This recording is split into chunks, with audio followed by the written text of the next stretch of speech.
بسم اللہ کی برکت کا واقعہ۔ کہا جاتا ہے کہ کسی علاقے میں قحط سالی پیدا ہو گئی۔ اس قحط سالی کے لپٹ میں نہ صرف انسان بلکہ پرندے چرندے سب اس کا شکار ہو گئے۔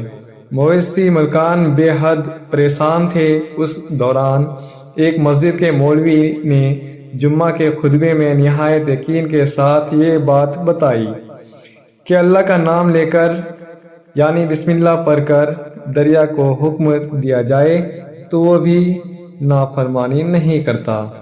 خطبہ سننے والوں میں ایک چرواہا بھی موجود تھا۔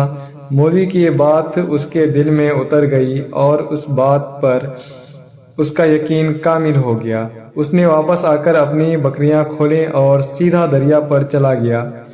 اونچی آواز سے بسم اللہ الرحمن الرحیم پڑھا اور دریا کو کہا وہ اپنی بکریاں چروانے کے لیے دوسرے پار جانا چاہتا ہے، اور اسے کہا کہ مجھے اپنے اوپر سے گزرنے دیں۔ یہ کہہ کر اس نے اپنی بکریوں کو لیا اور دریا پر چلتا ہوا دریا پار کر گیا۔ دریا کے دوسری طرف کا علاقہ گھاس سے بھرا پڑا ہوا، درختوں کے پتے بھی سلامت تھے کیونکہ کسی کو یہاں تک آنے کی رسائی نہیں تھی۔ اس نے خوب اچھی طرح اپنی بکریوں کو سیر کروایا اور واپس لوٹ آیا۔ پھر یہ اس کا معمول بن گیا کہ وہ بکریاں پار چھوڑ کر واپس آ جاتا اور شام کو جا کر بکریاں واپس لے آتا۔ اس کی بکریوں کا وزن دگنا چوگنا ہو گیا۔ لوگ چونک گئے اور اس سے پوچھا کہ وہ اپنی بکریوں کو کیا کھلاتا ہے۔ وہ سیدھا سادہ اور صاف دل نوجوان تھا۔ اس نے صاف صاف بات بتا دی کہ جناب، میں تو بسم اللہ الرحمن الرحیم پڑھ کر دریا پر چل کر اپنی بکریاں دوسری طرف چروانے لے جاتا ہوں۔ یہ بات سب نے سنی مگر کسی نے اس چرواہے کی بات پر یقین نہیں کیا کیونکہ یہ ناقابل یقین بات تھی، مگر بات ہوتے ہوتے مولوی صاحب کے پاس پہنچ گئی۔ مولوی صاحب نے اس چرواہے کو بلایا اور سارا ماجرا پوچھا۔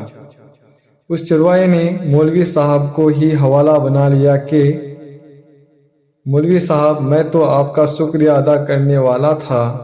آپ نے جمعہ کے خطبے میں جو نسخہ بتایا تھا کہ بسم اللہ کہہ کر دریا کو بھی حکم دو تو وہ بھی انکار نہیں کرتا، تو میں تو بس آپ کے نسخے پر ہی عمل کر رہا ہوں۔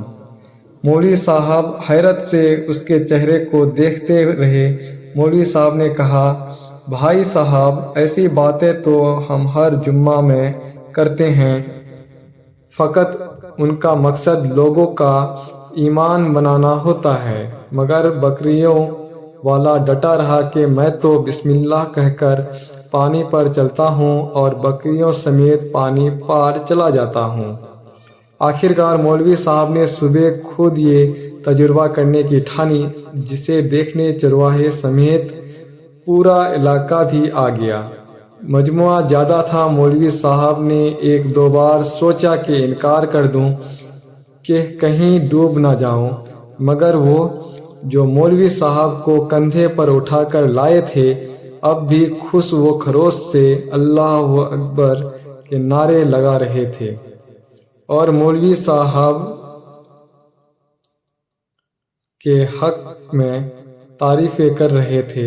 آخرکار مولوی صاحب نے اپنے ڈر کو دور کرنے کے لیے ایک رستہ منگوایا۔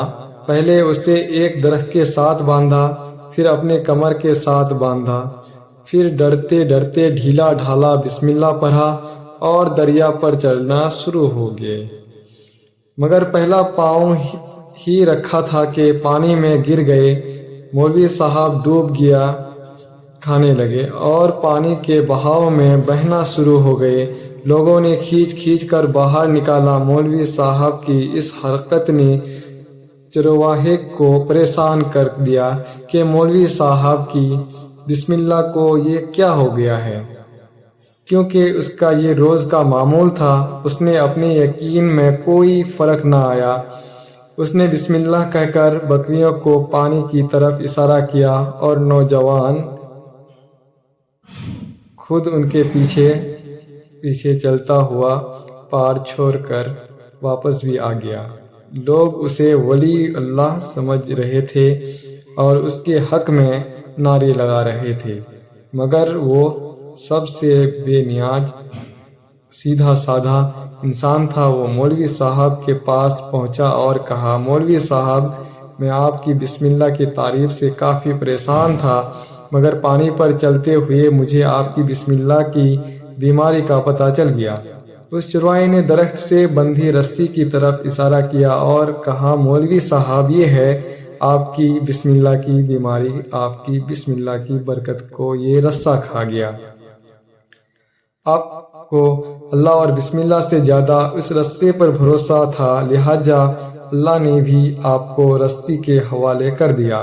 پھر کہنے لگا، مولوی صاحب، آپ بھی کمال کرتے ہو، میں نے آپ کے منہ سے سنا اور یقین کر لیا، اور میرے اللہ نے میرے یقین کی لاج رکھ لی، مگر آپ نے اللہ کا کلام سنا مگر یقین نہیں کیا، لہٰذا آپ کو اللہ نے رسوا کر دیا۔